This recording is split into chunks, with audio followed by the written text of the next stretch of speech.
no me va a alcanzar la vida para entrevistar a todos. Sí. Ha sido una sorpresa bonita cuando me contactaste, ¿no? Pensaba, ¿y qué tendré que decir? ¿Qué voy a decir? Yo soy un poco temerosa con la cámara, ¿no? Sí, pero como ha sido tan grato conversar contigo que me he sentido en verdad muy cómoda, ¿no? Ay, qué bueno, y espero que sea útil también para aquellos que tengan el tiempo y la paciencia de escucharme. Sí, escúchenla, por favor. Sí, no, a veces peco de ser muy habladora, ¿no? Que me gana un poco la emoción. Claro, claro. Bienvenidos a Voces Forestales. Soy Danitza García y soy estudiante de la carrera de Ingeniería Forestal en la Facultad de Ciencias Forestales de la Universidad Nacional Agraria La Molina. En este canal exploramos el fascinante mundo de la ciencia forestal a través de diversos temas mediante entrevistas conversacionales con expertos y profesionales del campo. Podrás escuchar sobre sus conocimientos, experiencias, opiniones y consejos, además de algunas ideas de negocio relacionadas a su área. Nuestro objetivo es divulgar y promover la carrera de Ingeniería Forestal, destacando su importancia en la sociedad y su valor para el mundo.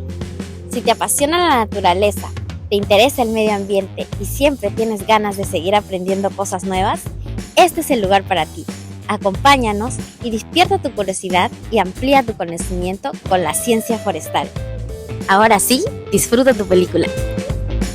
Hola, ¿qué tal, querida audiencia? Bueno, en esta ocasión vamos a hacer la segunda parte de la entrevista con la profesora Rose.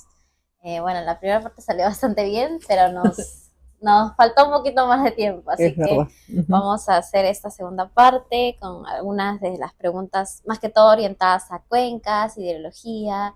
También es una de las materias en la cual la profesora es experta, ¿no? Y tiene bastante conocimiento en esto.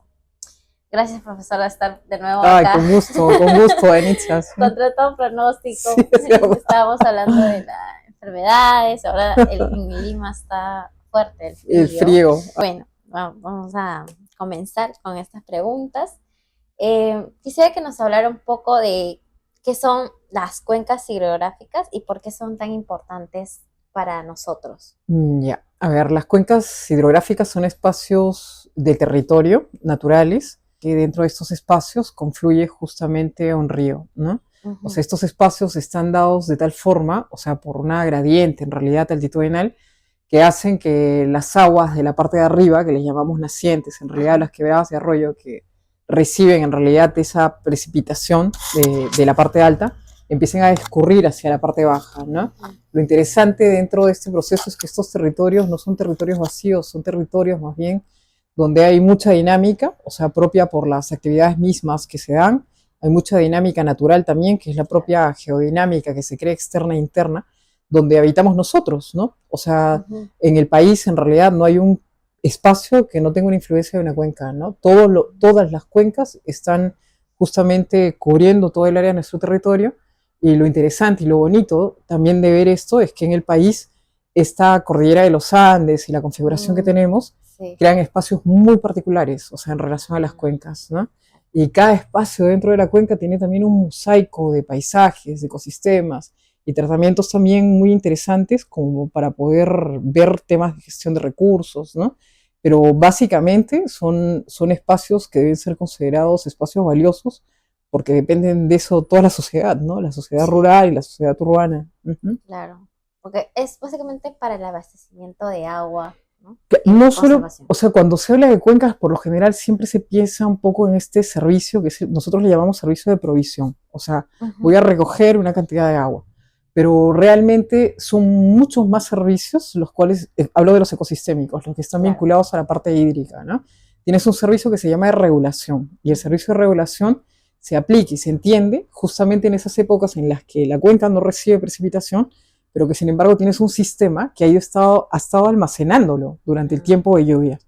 Y al tenerlo almacenado dentro del tiempo de lluvias, te permite tener un río con cauce, ¿no? O sea, te permite tener un río con agua, que es el que nos sirve en los periodos justamente de sequía para seguir asistiendo con agua potable, con agua para regadío, etcétera, ¿no? Otras cosas también vinculadas, ¿no? Pero te explico un poco de lo que en realidad se entiende y que debería más bien también valorarse, ¿no? O sea, servicios que tienen que ver con la calidad del agua, con el control de erosión, ¿no? O sea, y todo parte justamente de este curso de agua, que yo siempre lo digo en la primera clase de cuencas, ¿no?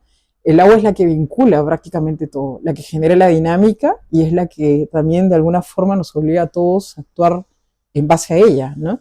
Tenemos que tratar de encontrar modos de poder regularla de forma adecuada y aprovecharla también, ¿no? Sí. Yo tengo una curiosidad, ¿por qué se han formado estas cuencas? O sea, ¿cuál es el origen? O sea, tú dices físico, o sea, Ajá, físico. sí. Ya, es interesante porque eso yo lo aprendí justamente con el profesor Reinel, me hizo descubrir un espacio que yo antes no veía, ¿no?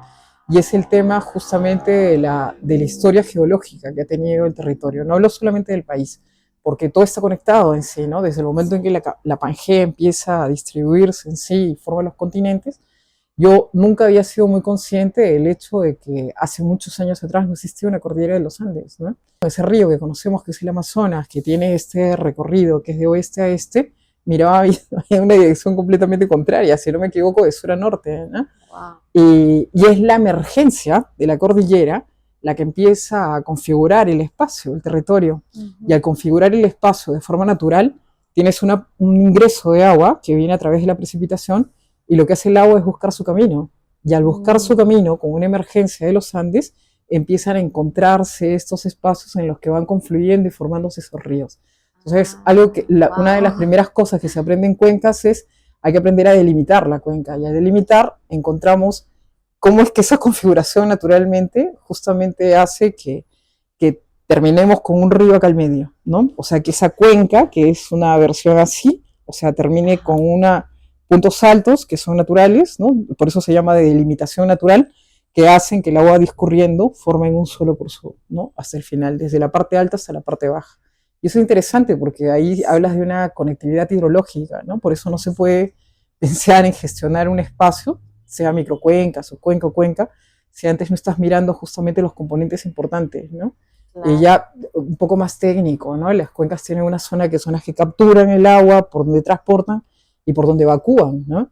Y es curioso, pero aquí en el país, sobre todo de las cuencas que nosotros llamamos altoandinas, o sea, las que vierten hacia el Océano Pacífico, en la mayoría de los casos, la parte baja de las cuencas es donde existe mayor población, ¿no? Mira nada más la cuenca del Rímac y a Lima. Lima, que es la principal consumidora, ¿no? Exacto. Wow, qué interesante. ¿Y cuántas cuencas son actualmente aquí en el Perú? Si no me equivoco, son 169, porque aquí la Autoridad Nacional del Agua es la que encargada en realidad de ver justamente estos temas, ¿no? O sea, todo lo que compete al recurso como tal. Tenemos otras instituciones que también están vinculadas, pero ellos ya desde el año, si no me equivoco, 2000, porque tenemos también una legislación relativamente nueva en temas de recursos hídricos, actualizada, mejor dicho, para ser más apropiada, generaron a través de una codificación que se utiliza a nivel de toda la región, ¿no? Un sistema que nos permitiera más o menos cuantificarlas, ¿no? Entonces tenemos esa cantidad más o menos, 60 y tantas van para la costa, 80 y tantos para la costa en realidad es el Pacífico, 80 y tantas van para el Amazonas y tenemos nuestra cuenca del Titicaca, ¿no? Claro. ¿Y estas cuencas se sabe que se pueden desaparecer o siempre van a estar permanentes? No, lo que pasa es que eso es lo interesante. Para poder entender el por qué naturalmente la cuenca existe, tenemos que ir un poco al hecho de que los procesos de formación de relieves son dinámicos y frecuentes, ¿no? Sí. Yo siempre pongo este ejemplo porque lo aprendí también del ingeniero Lombardi, ¿no?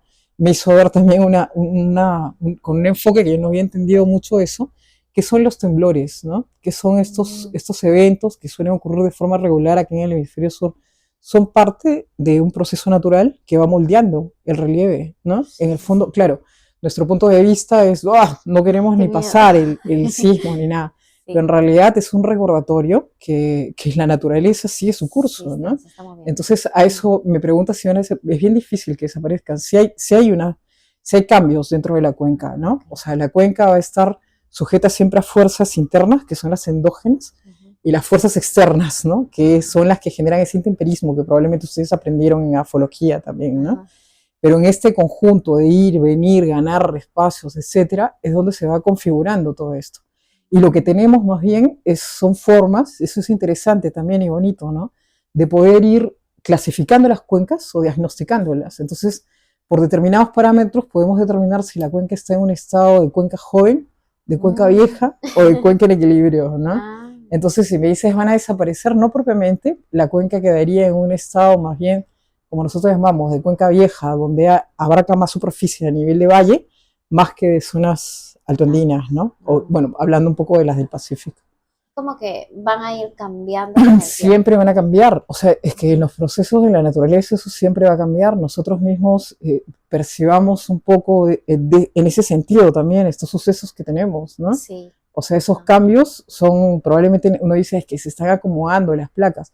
Claro, porque va a ser así, ¿cómo es que aparece una cordillera de los Andes, ¿no? Hay también ahí algunos estudios que dicen que sigue emergiendo, ¿no? Entonces, lo lógico sería que también vayan cambiando también esas configuraciones, ¿no?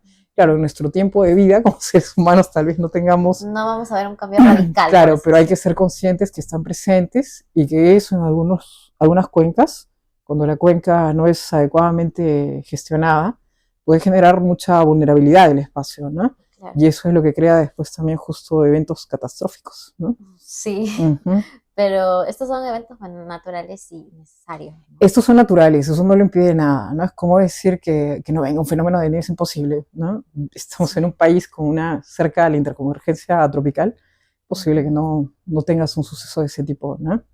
Claro. O sea, son eventos más bien que tenemos que aprender a entenderlos, o sea, y un poco, sí, adaptarnos, empezar a trabajar también pensando en ellos, ¿no? Porque esa dinámica no la frena nadie, ¿no? ¿Podría decirnos usted qué sucede cuando una cuenca hidrográfica es alterada o contaminada? ¿Hasta qué punto nosotros podemos afectarla? Es una pregunta bien compleja.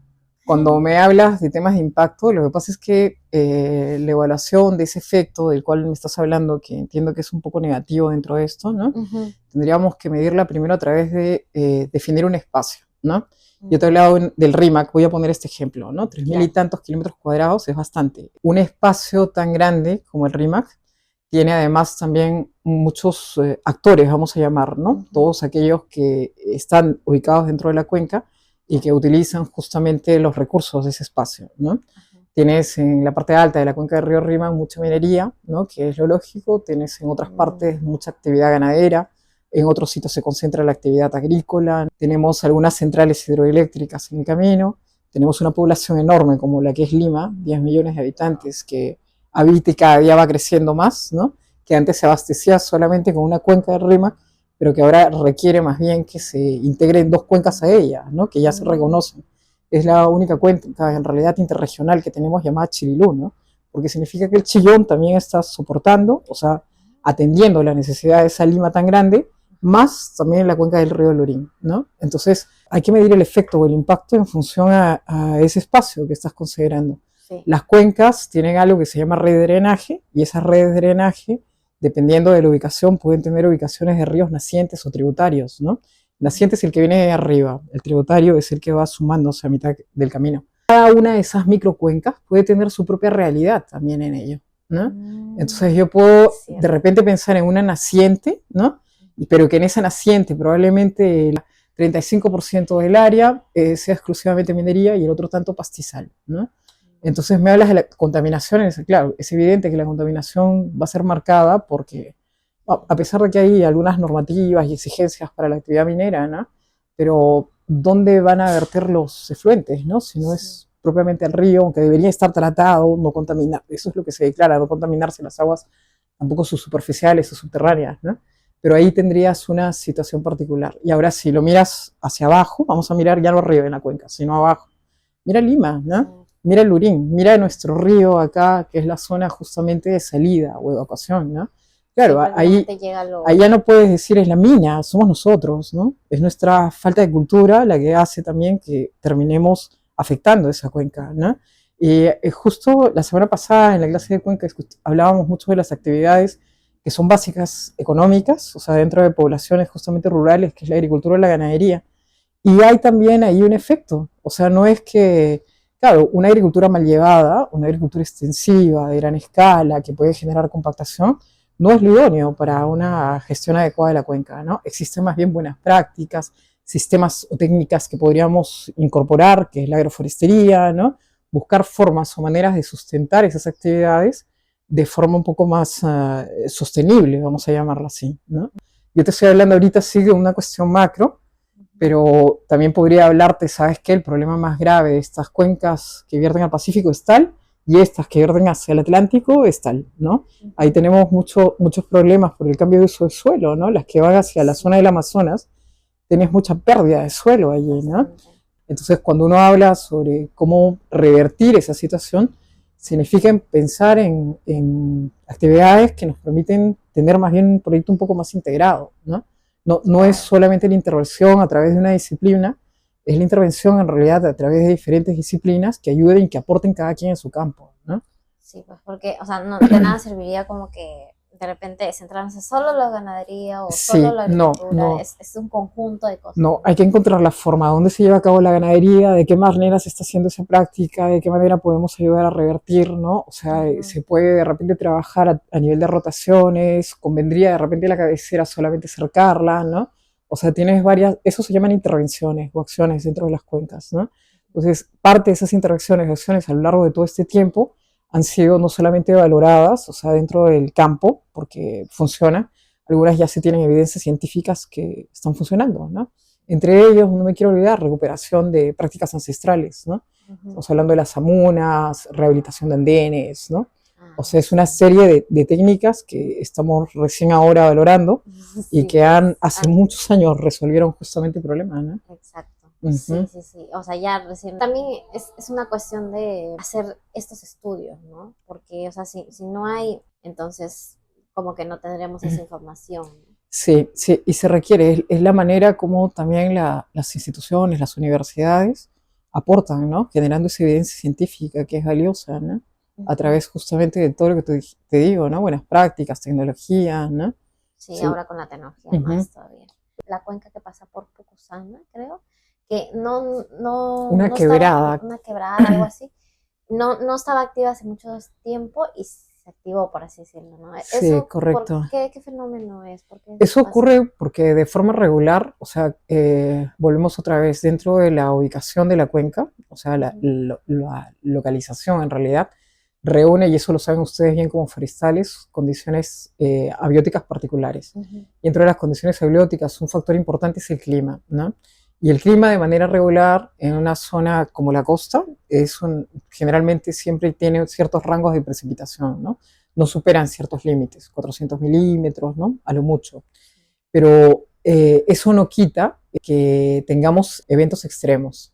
O sea, que son en la bibliografía hablan de las tormentas, ¿no? Que nosotros no tenemos propiamente tormentas, no somos zonas de huracanes, somos zonas más bien de precipitaciones fuertes debido a fenómeno del Niño, ¿no? Tenemos también la Niña, tenemos el ciclón del Yaku que se activó también recientemente, ¿no? Y que hacen que este tipo de eventos en realidad empiecen a generar justamente esas respuestas, ¿no? Y eso es lo interesante, y creo que ese es el valor también de la formación dentro de la carrera, ¿no? Desde que están ustedes llevando teledetección, van viendo temas de interpretación, de paisaje y entendiendo un poco justamente el relieve del territorio, vas encontrando que en zonas como la zona de costa existen justamente estos espacios que pueden contarme la historia de lugares por donde atraviesa el agua, ¿no? O sea, ¿por qué se forman? ¿Por qué van haciendo más profundos? ¿Por qué se forman justamente estas zonas donde uno dice, oye, por ahí por la quebradita, le decimos, ¿no? Sí. La quebradita está seca hace muchos años, ¿no? Pero llegan estos eventos y lo que hacen es activarla, lógicamente, ¿no? Y esa activación hace que la quebrada vuelva, vamos a decirlo así, estar viva, y con toda la lógica que tiene el agua tiene que salir hacia algún lado. Entonces el agua fluye por donde conocía su camino, que es su punto de evacuación, ¿no? El detalle es que pasan a veces muchos años y bueno, de acuerdo a los métodos que tenemos para evaluar esto, que van ligados a un tema de escorrentía máxima, se llama así, ¿no? Tenemos justamente ahí pronósticos que te dicen que los eventos pueden llegar cada 2 años, así como pueden llegar cada 100 o cada 150 años, ¿no? O sea, estos eventos de intensidad máxima se llaman, ¿no? Entonces, claro, ¿qué ocurre? Como ya no hay lluvia, no se activa, ¿no? O sea, esos espacios empiezan a ser atractivos para ser ocupados, ¿no? Nos confiamos. Porque, claro, entonces ingresan allí, justamente se instalan olvidando de que esos espacios ya la naturaleza los había reclamado antes, ¿no? Sí, y que va a volver. Y va a volver a reclamarlos, y va a volver a reclamarlos. Eso es lo que ocurre, ¿no? Entonces, claro, son situaciones muy fuertes, ¿no? Sucesos que como sociedad los sentimos muchísimo, ¿no? Sí, porque hay muchas pérdidas Exacto. económicas y incluso a veces algunas vidas, ¿no? Ujú. Y, o sea, pero ¿quién sería encargado? Porque, por ejemplo, no todas las personas sabemos que ahí hay una cuenca, ¿no? O sea, ¿quién sería el En responsable realidad de hay decirnos? programas, claro, lo que pasa es que vuelvo otra vez un poco a comentarte esto, dentro de estos Ujú. espacios en las cuencas existe una serie, les llaman actores, usuarios, esa es la Sí. denominación que le da. ¿Quién es un usuario? Los ministerios, el Ministerio del Ambiente, el Ministerio de Agricultura, ¿no? ¿Quiénes son otros usuarios? Las mismas comunidades que están instaladas. Miren, sin ir muy lejos, la cuenca del Lurín tiene como usuario también una universidad que está instalada en la parte baja, ¿no? O sea, Mm, tienes en realidad todos aquellos, hay una cementera también, me estoy acordando del Lurín, ¿no? Son todas aquellas personas que ocupan ese espacio o ese territorio, claro. ¿no? Ujú. Entonces, el proceso de quién debe ver eso y demás, de forma regular es el Estado quien tiene que asistir a través de algún programa que sea, que prevenga justamente estos problemas de erosión, ¿no? Se llama gestión de riesgos y desastres, GRD. Con ellos se trabaja, hay profesionales geólogos de diferentes disciplinas también que Ah, van ayudando un poco dentro de esto a identificar qué áreas pueden ser más vulnerables versus otras que no. Y cómo puedes atender también, o sea, esos espacios de modo que se pueda minimizar el impacto, ¿no? O sea, claro. esa es la forma, pero ahí no trabajas solo, eso tiene que ser en conjunto, coordinado, a nivel institucional, a nivel de los mismos municipios o los gobiernos, ¿no? Regionales. Ujú. Es un trabajo en realidad que obliga a tener comunicación. Las plataformas existen, o sea, no voy a entrar mucho Sí. en detalle de la parte de la Sí. organización en sí, pero se han generado estos espacios, ¿no? Mm, Hay grupos dentro de las cuencas que son grupos justamente que tienen ese papel, ese rol, ¿no? O sea, donde hay representatividad de cada uno de estos actores y donde se deben discutir esos temas y generar secretarías y programas, ¿no? Para que se puedan atender justamente esas necesidades. Ujú. claro. ¿Y los forestales, o sea, qué papel tomaríamos en este mundo de evaluación y de todo esto, ¿no? Creo que hay muchas cosas, no lo digo solamente por mi formación, sino porque Claro. lo interesante dentro de estos espacios, bajo mi opinión, en realidad, es que estas áreas, así como nos enseñaron sobre los mapas temáticos, vamos a pensar en un mapa temático donde hay justamente un mosaico de ecosistemas, ¿no? Y dentro de esos espacios, que pueden ser muy grandes, como la cuenca del río Rímaco, el Tulumayo, que está cerca de Chanchamayo, estoy pensando, Rímac tiene 5.000, Tulumayo tiene como 160.000 kilómetros cuadrados, Ah, imagínate. Lo que tienes es justamente una variabilidad de paisajes enorme. Y mm, esos paisajes tienen una cobertura vegetal, ¿no? claro. Y ahí yo recuerdo un poquito, y lo dice la ley, ¿no? El patrimonio forestal no es exclusivamente los bosques. Tienes ahí las áreas que se consideran con calificación o actitud X o P. Ajá, sí. Tienes las plantaciones forestales, dice otros componentes vegetales de vida silvestre, ¿no? Ujú, Entonces, nosotros estamos justamente atendiendo esas necesidades cuando se genera un impacto dentro de estos ecosistemas, ¿no? ujú, O sea, cómo recuperar la zona de los pastizales, cómo tratar de prever que también se conserven los bosques relictos, porque en este sistema, vamos a llamarle ahora así, porque la cuenca también puede ser llamada un ecosistema, lo que tú tienes es justamente una serie de roles que cumplen todos los elementos que están ahí presentes, ¿no? Y la sí. vegetación, y lo he aprendido yo así también acá de mis profesores, ¿no? Ujú, La vegetación es uno de los elementos más importantes estructurales dentro del ecosistema. claro. La vegetación es la manifestación, o sea, justamente del estado o la salud de ese espacio, ¿no? Mm, Si tienes una vegetación que es vigorosa y demás, significa que no había mucho impacto dentro de ese suelo. Si empieza a deteriorarse, puedes encontrar también algunos indicadores asociados a ellos. Entonces, ujú, de alguna forma reflejan todas las condiciones que pueden ocurrir en el espacio. Y cuando claro. recuperas la vegetación, viene con ello también la vida silvestre. Venimos también nosotros a ocupar, porque Sí, dependemos de ella, ¿no? claro. Entonces me preguntas qué rol tenemos. Tenemos un rol importante a nivel de los paisajes, principalmente los bosques, ¿no? El trabajo también de poder proveer a la propia sociedad, en realidad, cuando ya no tienen un material, la leña, que es tan indispensable en países como el nuestro, el ver también, el pensar en una plantación, buscar una forma de poder justamente proveer de esos recursos que ellos necesitan para bajar el impacto de otras áreas, ¿no? Y algo que también es interesante, ¿no? Es un poco el rol que cumple esta vegetación en relación a la regulación de agua, ¿no? De la regulación hídrica dentro de la cuenca. Entonces, por ahí es que nosotros estamos justamente ubicados, ¿no? Claro, conservar un poco todo ese afluente y para tener una reserva, por así decirlo, en sequía, Sí, ¿no? es interesante entender que en el proceso uno habla de la escasez hídrica como si fuera solamente el periodo en el que se baja el caudal, reduce la provisión, y uno dice, pero en realidad la escasez hídrica se está haciendo más acentuada y eso también es parte de un proceso del cambio climático, ¿no? Y dentro de esta escasez hídrica hay que atender más bien o priorizar aquellos componentes que me pueden ayudar a reservar el agua, lo que te dije hace un momento, ¿no? ¿Dónde guardo el agua? O sea, la guardo en el suelo, ¿no? O sea, una vez que el agua ingresa, tenemos un follaje que puede recibirlo, ¿no?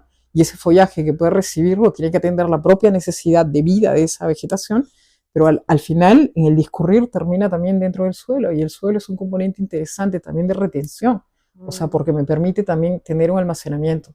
Y a través de las raíces, ese paso de agua puede ser más lento, ¿no? O sea, puede tener de repente condiciones mucho más favorables que me ayuden justamente a aguantar el agua.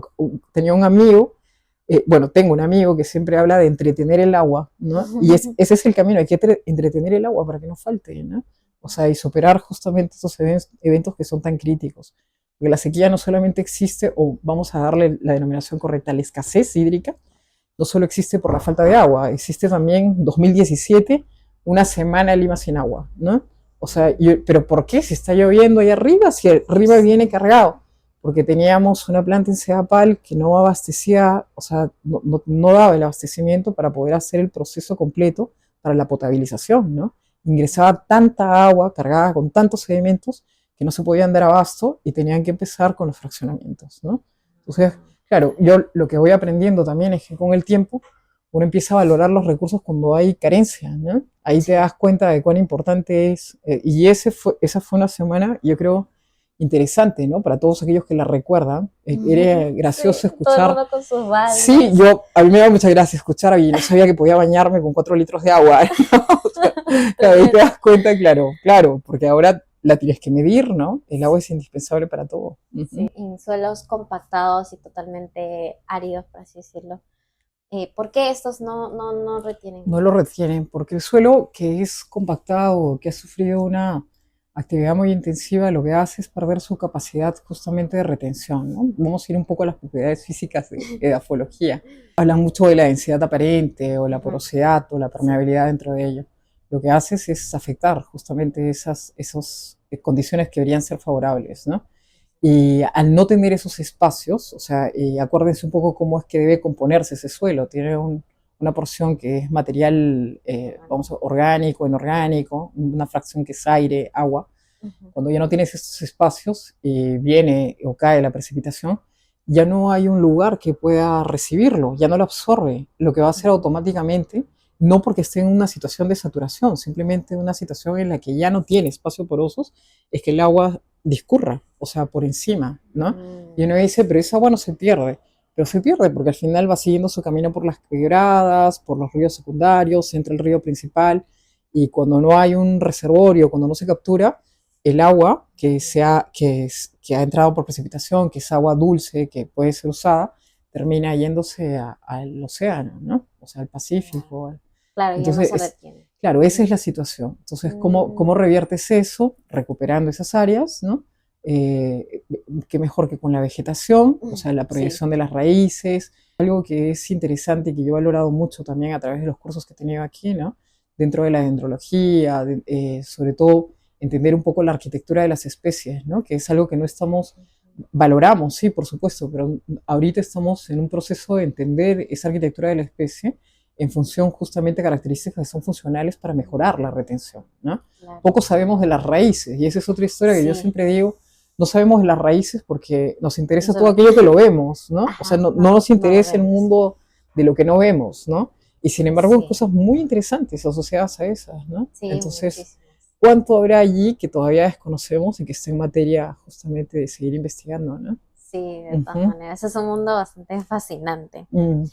Yo quisiera que también ahora nos diga si es que existe algún proyecto que usted crea que es interesante relacionado a la gestión de cuencas y también para su conservación, ¿no? O sea, proyectos, no sé, de investigación o de gestión. Mira, hay muchos proyectos en realidad. Tenemos desde hace más o menos unos 15 años formación de varios grupos, o sea que te estoy hablando a nivel de instituciones privadas, instituciones también nacionales, en las que la ANA también sigue esa línea de trabajo, en la que se están buscando justamente mejorar la gestión de estos recursos dentro de la cuenca para que también tengamos una respuesta favorable en relación al agua, si me dejo entender, ¿sí?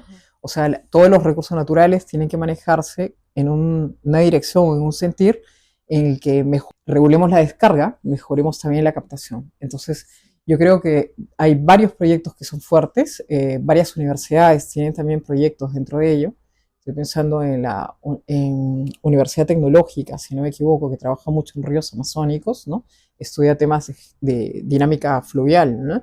Tenemos el proyecto de infraestructura natural, que es uno de los más importantes ahora y que está documentando y apoyando también en relación al valor, las evidencias científicas de las que te estaba hablando, ¿no? Uno de los primeros trabajos de validación de Amuna se ha hecho justamente ahí. Esos tenemos organizaciones como Condesan, que también ve temas que tienen que ver con agua, que tienen que ver con vegetación, ¿no? Tenemos cooperaciones internacionales que están también abocadas a eso.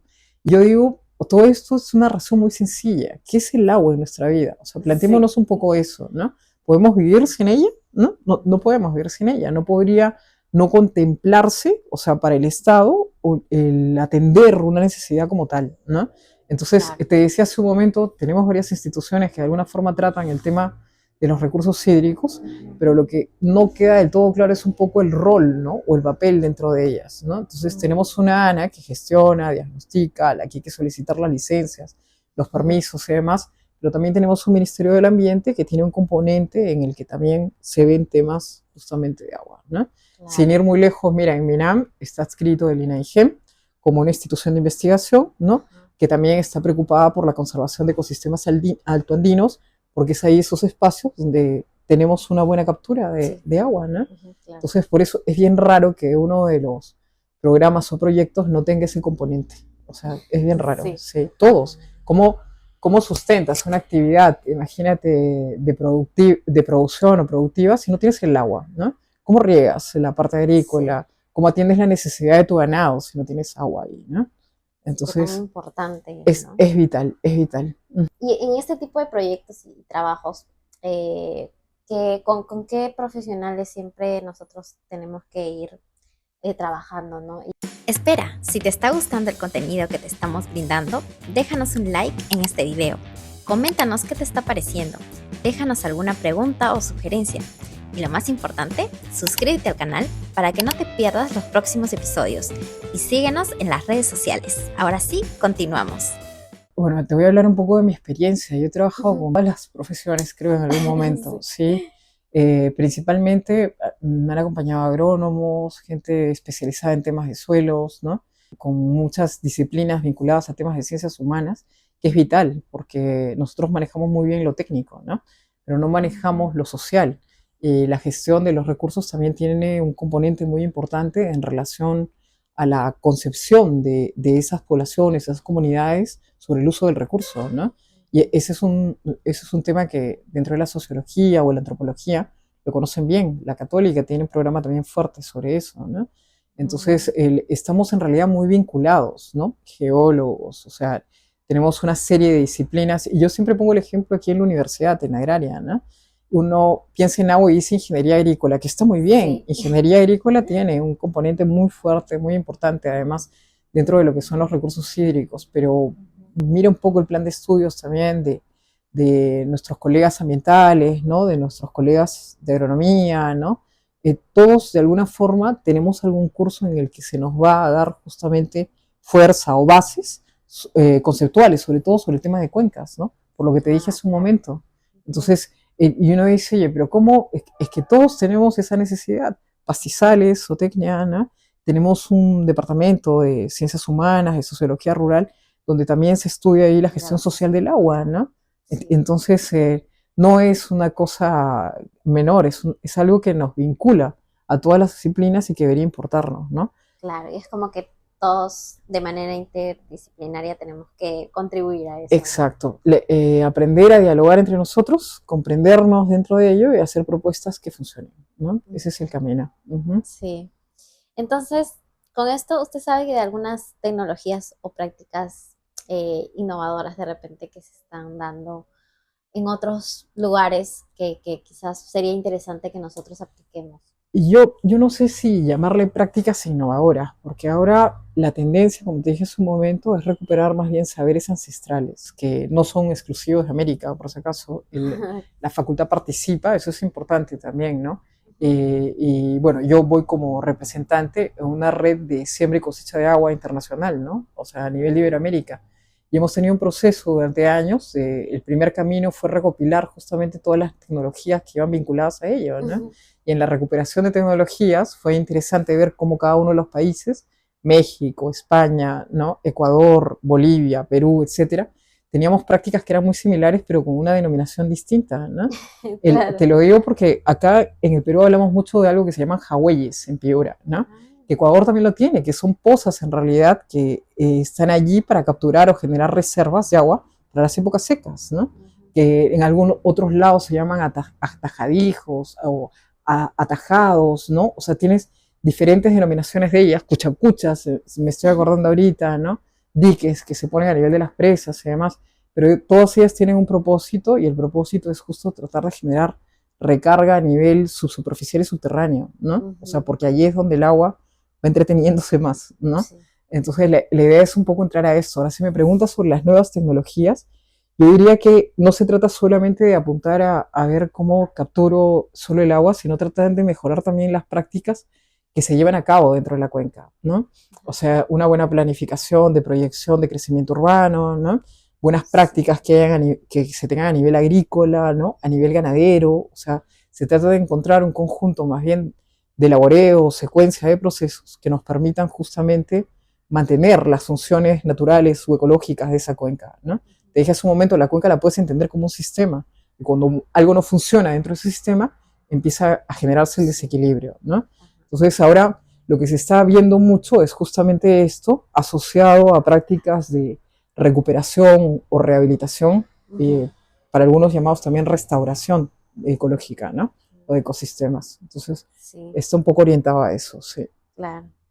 Sí, y bueno, de todas maneras también la tecnología ayuda mucho con la parte de, por ejemplo, en teledetección, ¿no? Ahora ya tenemos esa... Sí, vital, vital. Ahora prácticamente todas esas interacciones o acciones que se desarrollan ahí tienen que evaluarse y lo que estamos usando mucho es el tema de modelamiento hidrológico, ¿no? Permite justamente predecir lo que pueden haber Uh-huh. con algunos cambios que probablemente son eminentes, ¿no? Uh-huh. Entonces, en esta suma vamos a llamarla así, como de fases o procesos, lo que siempre apuntamos es un poco a encontrar qué está ocurriendo ahora in situ, o sea, dentro de este espacio, qué es lo que podría ocurrir y cómo nos preparamos para esto que probablemente podría ocurrir.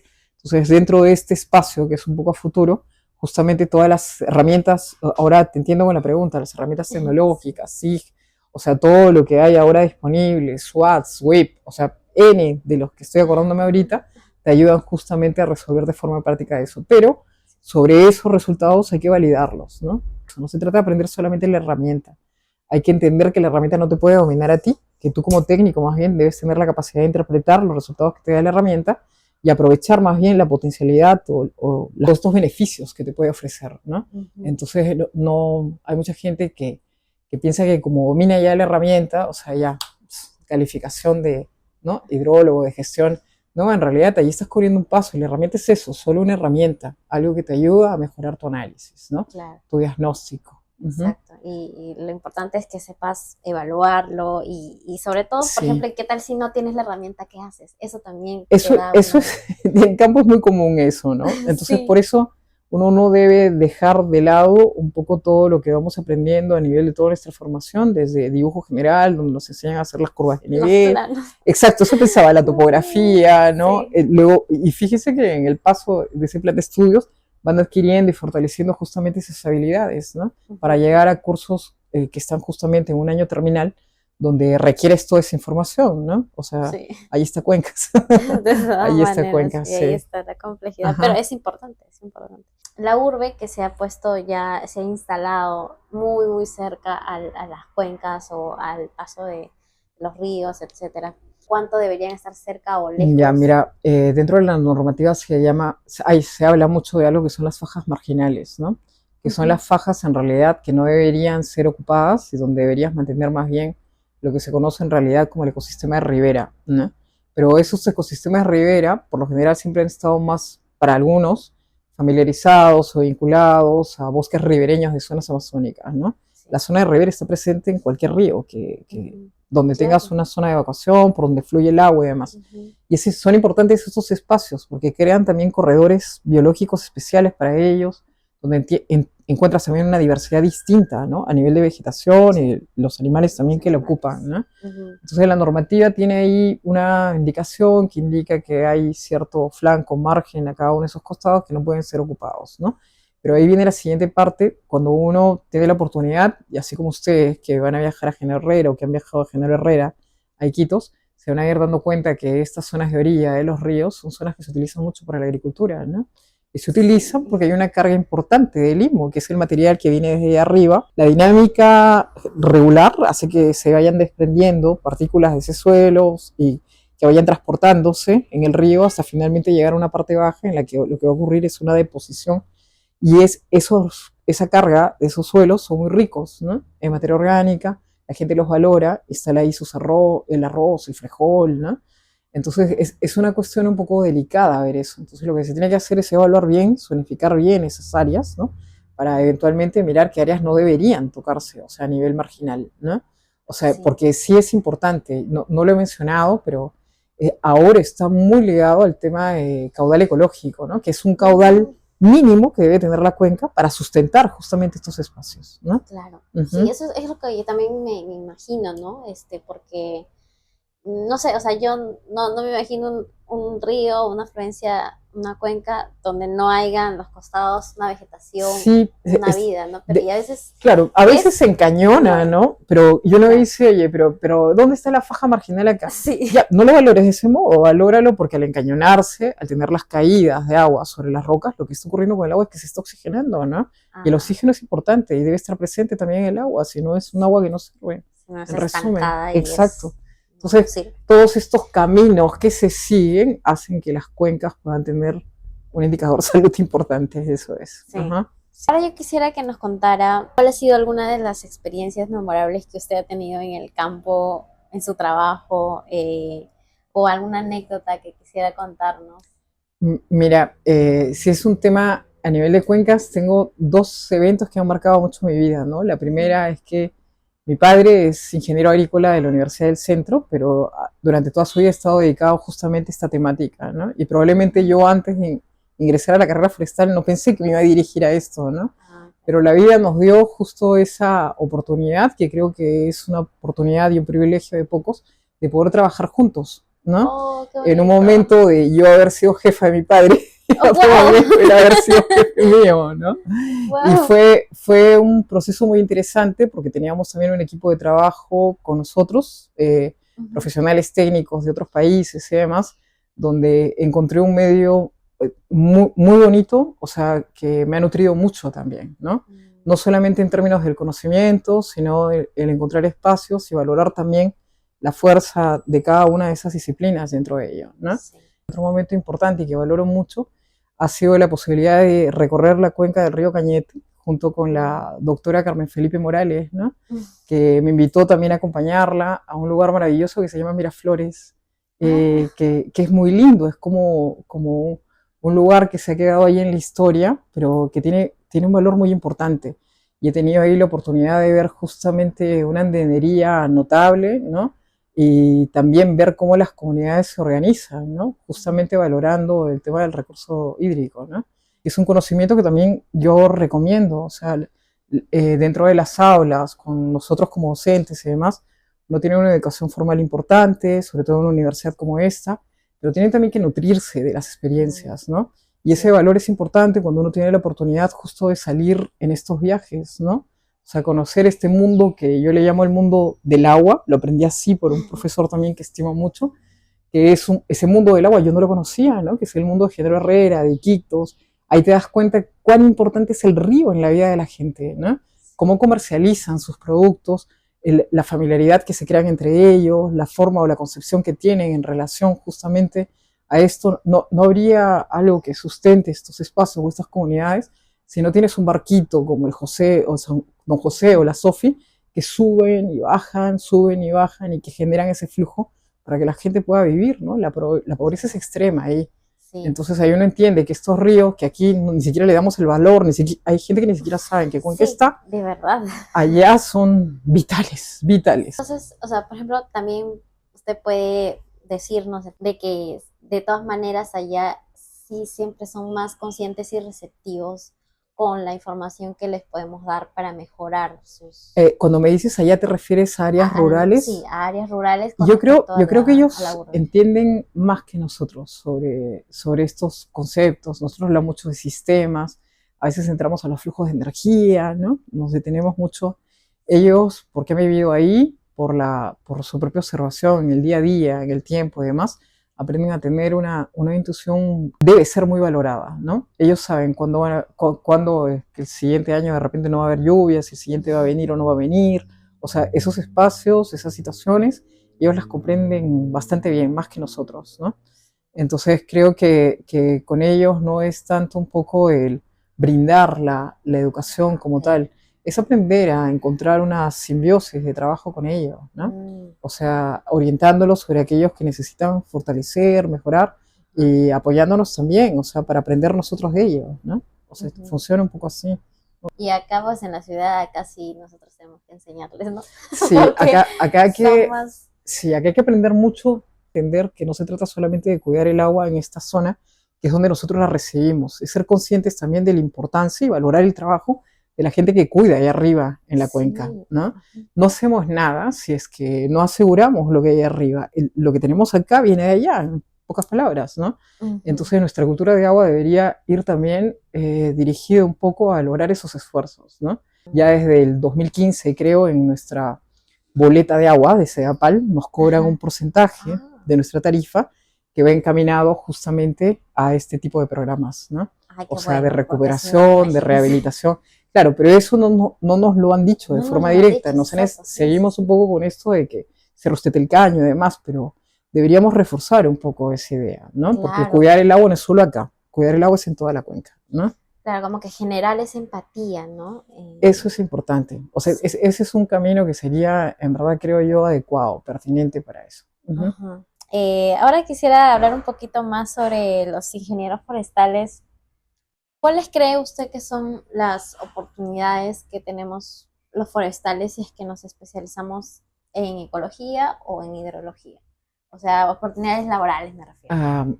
Yo creo que se está abriendo un campo interesante. El caso de hidrología más bien es un espacio que se está abriendo y está haciéndose más fuerte cada vez, o sea, frente a la necesidad de profesionales forestales, desde hace menos 5 o 6 años, que tal vez un poco antes, que empezó justamente a partir del reconocimiento de los servicios ecosistémicos hídricos y los mecanismos de retribución de servicios ecosistémicos, ¿no?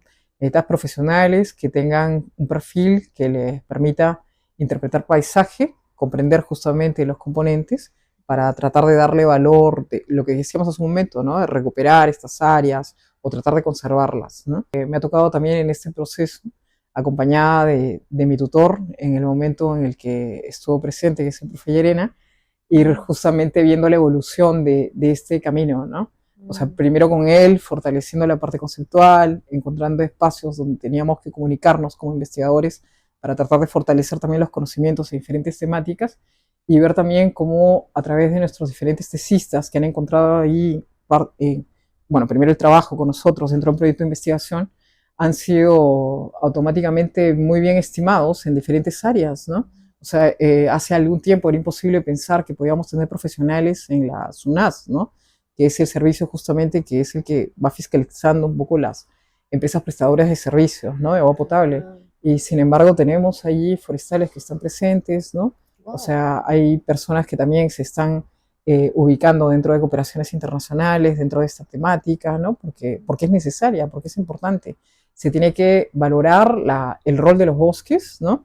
Incluyo ahí también las plantaciones, en realidad, sobre esta importancia que tienen en relación al sistema hidrológico, ¿no? Entonces, creo que ese campo es un campo que va a ir creciendo, eso es lo que yo percibo, ¿no? Cada vez hay mayor demanda y eso lleva también a fortalecer también las líneas de trabajo, a fortalecer también lo que les estamos brindando, ¿no? Con la idea de que estén preparados, o sea, más adelante para poder justamente resolver eso, ¿no? Claro, como para ser competentes en el mundo laboral Sí, también. exacto, exacto. Así, tiene que ser así, Danitza. O sea, creo que todos los cursos tienen justamente ese camino, ¿no?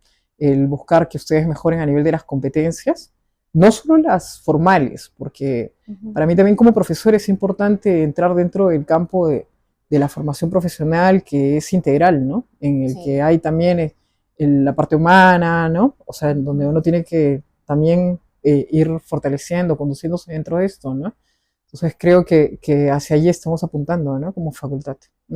Ahora quisiera preguntarle con respecto a muchas de las personas que nos están viendo quizás también son forestales y también han llevado algún curso con usted. Y Sí. muchos siempre le tienen mucho aprecio, ¿no? Mucho Sí, aprecio, yo estoy bastante. muy agradecida, en verdad, muy agradecida por eso. Hoy en la mañana le Sí, decía justo a una alumna que me visitó después de tiempo que me siento afortunada y bendecida, en verdad, por sí, eso. Y lo sí. aprecio mucho. Y quisiera que de repente nos pueda brindar algún consejo de vida o un consejo académico que quisiera dar a los alumnos que quizás todavía no la conocen o a que ya la conocen, para que se pueda quedar aquí grabado. Me sentiría un poco arrogante si les brindo algunos consejos, porque yo misma intento también conducir mi propia vida, ¿no? Sí, Pero lo que suena. sí les puedo un poco transmitir es desde mi experiencia, o sea, decirles que aprovechen. Esta etapa universitaria es clave, no solamente por lo que uno va adquiriendo en términos de conocimiento, porque te van formando como persona también, ¿no? Y hay que valorar cada profesor que entra a un aula, es un profesor que se prepara para transmitir los conocimientos, Sí, pero también puede ayudar a ser también un reflejo de lo que uno quisiera también conducir o dirigirse dentro de determinada especialidad, ¿no? claro. Entonces, yo diría esto, no tengan temor, o sea, y eso es algo que yo valoro mucho aquí en la facultad, somos colegas que nos comunicamos, que podemos conducirlos, que podemos ayudarlos, dependiendo de lo que ustedes quieran hacer, o sea, o elegir en el camino. Y sobre eso también es importante esto, ¿no? Uno dice, no, es que no quiero todavía, profesora, me gusta todo, ¿no? Pero si vienes a hablar conmigo de la tesis, sobre algo quieres dirigirte, ¿no? Pero es que me gusta todo. Claro, pero eso no es, o sea, lo que tienes que buscar es justamente entrar en un espacio donde te sientas cómodo, o sea, ese es el valor, ¿no? De lo que uno tiene que ir haciendo en la vida, lo que te genera justamente ese estímulo, ¿no? Lo que te entusiasma. Yo estoy segura que uno sabe bien, o sea, cada uno de nosotros sabe en qué momento está en un momento adecuado, un momento no adecuado, o está en el camino correcto, y sentirse eso, acompañados, digo yo, no se sientan solos con eso, tenemos una fortaleza grande a nivel justamente de todos nuestros colegas, ¿no? Sí, Pero hay algo que queda en mi mente mucho, que fue el profe Llerena quien me dijo, ¿no? Yo encuentro, Roge, la madurez, o sea, de los alumnos, la madurez, o sea, preprofesional a nivel de su carrera, viene justamente a partir de la experiencia de ciclo de campo 1, ¿no? claro. Entonces, estimen eso, estimen tanto la salida de campo 1, la salida de campo 2, como el esfuerzo que hacen sus profesores en los viajes, porque esa es una forma extraordinaria de adquirir el conocimiento, de aprender, ¿no? También estimen también esos momentos, que eso, una vez que uno egresa, ya no se repite más esa historia. Eso, nos volvemos a encontrar, ya no existe eso, ya no vuelven a encontrarse Qué todos, pena. se cierra ese camino. Reflexioné también el sábado que estoy acompañando a los chicos de la grabación, ¿no?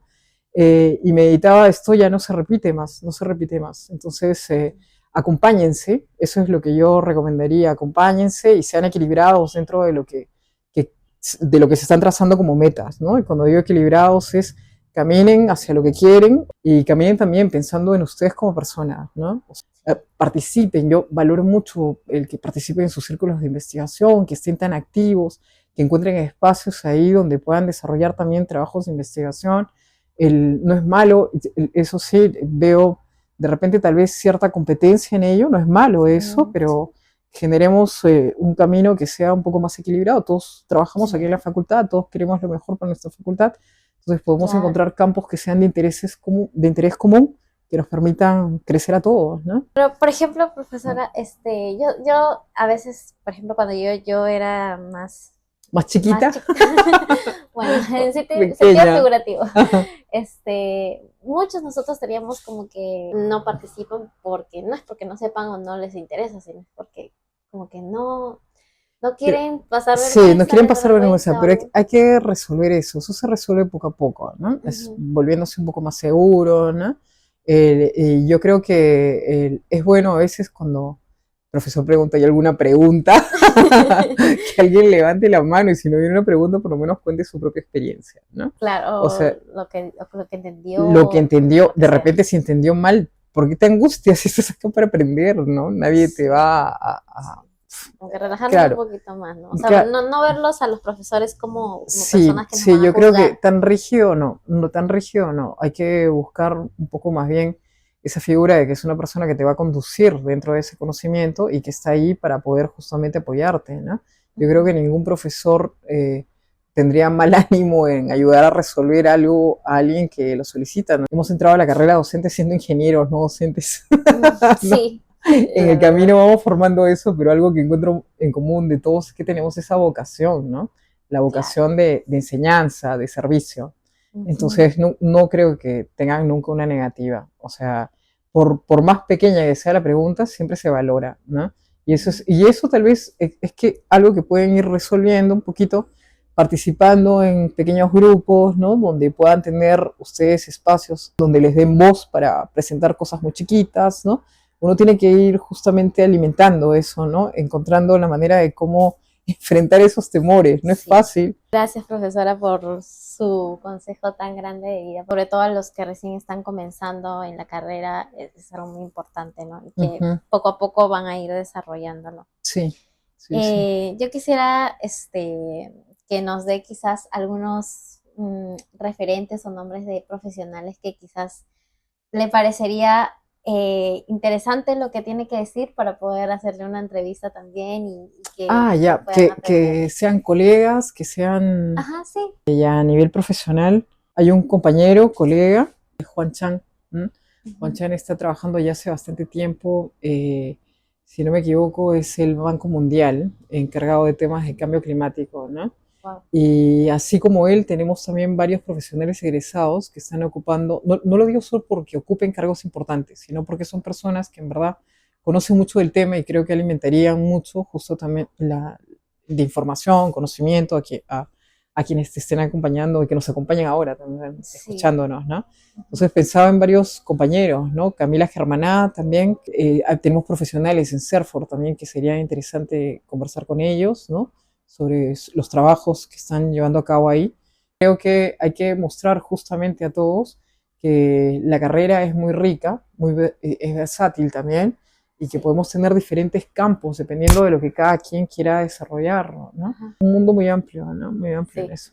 No me va a alcanzar la vida para entrevistar a Todo, todos. todo, sí. Así que por Es favor verdad, ayúdenme. es verdad, es verdad, Bueno, sí. sí. Ajá. Gracias, profesora, por las sugerencias y por ahí voy a anotar algunos para poder ver cómo coordinamos, porque sí, también Ujú. es una coordinación detrás, pero Sí, estamos sí, haciendo lo que se cierto. puede. Muchas gracias, A profesora, ti, por estar Anitza, aquí. gracias por invitarme. En realidad, Sí. para mí ha sido en verdad una sorpresa bonita cuando me contactaste, ¿no? Y pensaba, ¿y qué tendré que decir? ¿Qué voy a decir? Le decía a Anitza que yo soy un poco temerosa con la cámara, ¿no? Pero Sí, sí. como ha sido tan grato conversar contigo Ujú. que me he sentido en verdad muy cómoda, ¿no? Ay, qué bueno, Y profesora. espero que sea útil también para aquellos que tengan el tiempo Ujú. y la paciencia de escucharme. Sí, escúchenla, por favor. Sí, no, a veces peco de ser muy habladora, ¿no? Pero Sí. me gana un poco la emoción. Claro, claro, como a todos. Y Ajá. yo la verdad es que encantada de dar esta información, así sea un montón de tiempo, no sé, alguien encontrará valor en esto y por así sea uno o dos, yo estoy bastante contenta con eso. Ay, Estás haciendo una labor excelente, Danitza, en verdad. Muchas gracias, Sí, los chicos profesora. lo van a apreciar. ¡Ey, no te vayas! No te olvides de darle like, comentar y compartir este video. Suscríbete al canal y activa las notificaciones para que no te pierdas ningún episodio. Síguenos en nuestras redes sociales, Facebook, Instagram, TikTok y LinkedIn para ver más contenido. Escúchanos en Spotify, Apple Podcasts y Google Podcasts. También puedes apoyarnos con Yape o Plin para seguir mejorando el contenido para ti. Muchas gracias por acompañarnos en esta linda aventura forestal.